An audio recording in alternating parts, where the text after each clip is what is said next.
Tanda-tanda orang meninggal husnul khotimah masih bisa dilihat ketika sebelum mati saat sakaratul maut dan masih termasuk dalam kehidupan dunia. Tapi bagaimana kalau tanda-tanda yang tidak baik itu muncul setelah kematian orang tersebut? Contohnya kuburannya terbakar, menggunjing orang yang meninggal dunia dosa, dia minta maaf kemana? Sakaratul maut itu belum meninggal. Bukankah kaidah orang beriman adalah semua sakit yang dirasakan seseorang sebelum meninggal akan jadi pahala dan penghapus dosa? Mana rumus itu dilupakan? Kita tuh tidak tahu, berguru kita belajar sering suudon sama orang, bahaya. Orang meninggal dunia bukan kita beristighfar, minta ampun, doain, mengamati. Ini ada tanda-tandanya kayak suul khotimah ini. Ini model apa orang begini?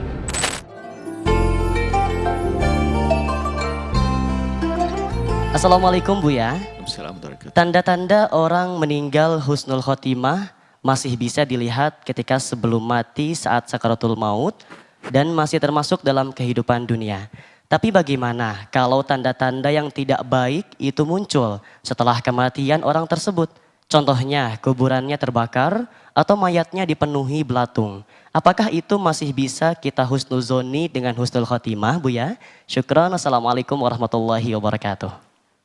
Selagi seorang hamba meninggal dalam keadaan dia beriman, muslim,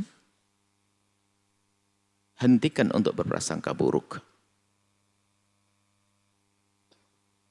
Kalau masalah jenazah jadi belatung, jenazah kita semua akan jadi belatung.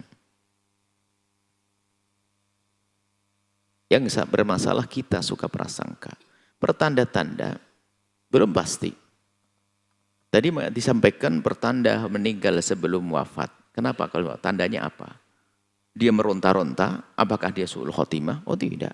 Siapa mengatakan meronta-ronta suul khotimah? Baginda menyebutkan inna sakaratul maut innal mauti lasakarat. Nabi menyebutkan sakaratul maut itu menyakitkan. Bahkan bisa saja itu menghapus dosa. Kenapa kita prasangka buruk? Pendidikan dari mana itu?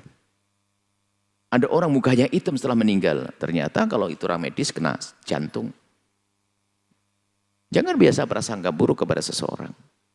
Mungkin dia punya dosa di hari yang lalu, tapi di saat lahdoh sakaratul maut, waktu sakaratul maut bisa saja sudah dihapus. Bahkan baginda mengatakan innal maut sakarat, sakarat maut. Nabi mengatakan sakarat maut sampai dikatakan Siti Aisyah, Nabi berkeringat. Keringat dingin sampai kalau diusap itu langsung mengering. Jangan biasa berprasangka. Sakarat maut saat-saat penghapus dosa bagi ahli iman. Sakit. Ada memang orang tiba-tiba tertidur, ada lain adalah. Apalagi yang seperti itu nggak boleh suudon lagi. Yang kelihatannya meronta dan sebagainya, nggak boleh kita suudon. Tadi melihat sebelum meninggal terlihat tanda-tandanya. Bukan, jangan bicara tentang tanda-tanda. Makanya kalau orang ingin memandikan mayat harus orang yang amanat. Karena kadang melihat sesuatu yang akhirnya karena dia mulutnya kotor, berkomentar yang jelek. Menggunjing orang yang meninggal dunia, dosa. Dia minta maaf kemana? Ada belatungnya. Karena dia inapkan terlalu lama. Diinapkan terlalu lama. Mungkin ada perjalanan dan sebagainya. Jangan. Kalau masalah tubuh kita ini akan menjadi busuk, semua akan busuk. Tiba-tiba ada pengecualian orang-orang yang dijaga oleh Allah. Ini babnya beda. Bukan berarti yang tubuhnya busuk, hilang, hancur, lalu dia di neraka. Enggak. Jadi tolonglah jangan biasa berprasangka buruk kepada orang telah meninggal dunia. Di saat meninggal melihat dia sakit dan sebagainya. Mungkin kita melihat seorang alim besar yang luar biasa. Tapi kenapa meninggalnya kok merasa sakit? Oh bukan berarti dia suul khotimah. Dari mana rumus suul khotimah merasakan sakit waktu sakaratul maut? Sakaratul maut itu belum meninggal.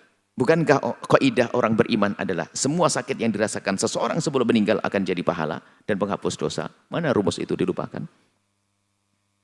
Kita tuh tidak tahu, berguru kita belajar sering suudon sama orang, bahaya.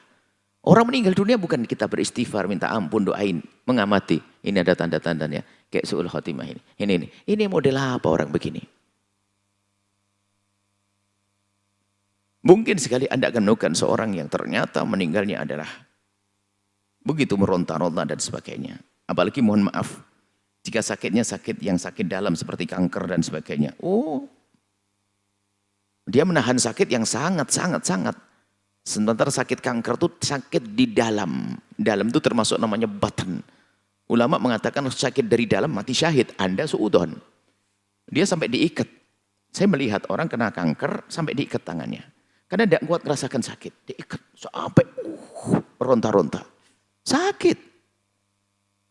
Sementara itu diampuni, diangkat derajatnya oleh Allah. Tak taunya kita punya lisan busuk. Hati kotor, prasangka. Kasihan meninggalnya. Kasihan meninggalnya. Dibanding, lakukan banding-banding. Oh kalau dia matinya langsung sep. Kalau ada orang mati sep, alhamdulillah. Dia tidak menemukan sakaratul maut dan semoga sudah diampuni. Kalau ada orang menemukan meninggal dalam keadaan sakit seperti itu, sebetulnya itu antara 3 pengangkatan derajat, pengampunan dosa, atau karena Allah ingin menyiapkan pahala. Allah akan menyiapkan pahala. Tolong ya jangan biasa dengan prasangka. Adapun adanya kotoran dan sebagainya, belatung dan sebagainya. Ini karena sering nonton film hikayat-hikayat begitu itu. Biasanya, wah ini orang meninggal dunia begini dan sebagainya.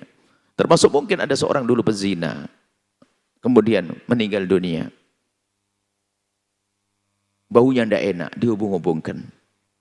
Bisa jadi karena Allah ingin menghapus dosanya dengan orang-orang ini karena menggunjing, digunjing. Oh pezina, baunya enggak enak, astagfirullah, pezina, baunya enggak enak. 6 orang sudah habis dosanya. Yang 6 orang neraka dia. Zina masa lalu. Dia sudah tobat, meninggal. Ya, tolong jangan biasa membaca-baca. Jangan jadi peramalan. Menduga-duga enggak ada. Khusnudon. Kalau orang meninggal dunia, khusnudon. Ya, khusnudon selagi di ahli iman, ahli la ilaha illallah, insyaallah diampuni oleh Allah Subhanahu wa taala seperti itu ya. Jangan sampai termasuk mohon maaf jika ada orang yang mungkin terlihat dia adalah berada di tempat yang tidak baik. Belum tentu dia ingin melakukan ketidakbaikan. Ini ustadz matinya di tempat mabuk, di tempat pelacuran.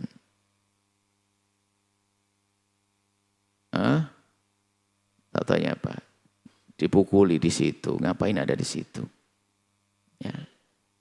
Ya bisa jadi adalah nyari temannya, saudaranya, lalu kebawa ke situ dan jangan biasa berprasangka buruk. Naudzubillah ya. Jaga hati. Apalagi orang yang telah meninggal dunia, enggak boleh digunjing juga. Kembali kepada kalau kita memandikan orang meninggal, hendaknya orang yang amanat. Sebab orang meninggal dunia kan dimandikan. Sering terlihat mungkin ada ciri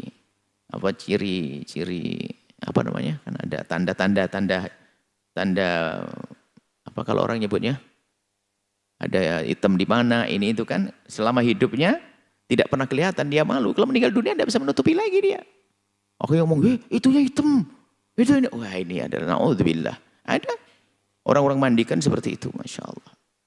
Maka kalau memandikan hati-hati jangan menggunjing, jangan ngomongin. Kalau mandikan pastikan. Di samping itu memang kita tidak boleh melihat auratnya. Ada bagian yang boleh dibuka tapi kelihatan suatu yang kalau waktu hidup kelihatan dia malu. Setelah meninggal dunia kita tidak bisa menutupi lagi. Tapi dasar mulutnya yang memandikan kotor, astagfirullah, jadi gitu ya Allah. Jaga lisan. Menggunjing kok tidak habis-habisnya orang hidup digunjing, sampai orang mati digunjing. Mau apa kita ini? Ya, jangan biasa membaca-baca alamat-alamat meninggal dunia husnul khotimah. Berbuat baiklah agar Anda husnul khotimah. Selesai. Nggak usah nilai bagaimana orang meninggal. Adapun yang pernah kita baca dalam buku-buku ada orang meninggal dunia dengan ciri. Ini adalah tidak bisa dipukul rata. Mungkin ada orang yang diberi oleh Allah ilham mengetahui. Tapi nggak bisa dipukul rata. Sakaratul maut sakit. Nabi mengatakan innal lil mauti la sakarat. La ilaha illallah innal lil mauti la sakarat. Innal lil mauti la sakarat. Itu saja. Semoga Allah menjaga lisan kita dan berikan kepada kita husnul khotimah. Allah. Sahabat Al-Bahjah TV, setelah menyaksikan video ini, jangan lupa bersolawat kepada baginda Nabi Muhammad. Shollu ala Nabi Muhammad. Allahumma sholli alaihi wa ala alihi wa sahbihi.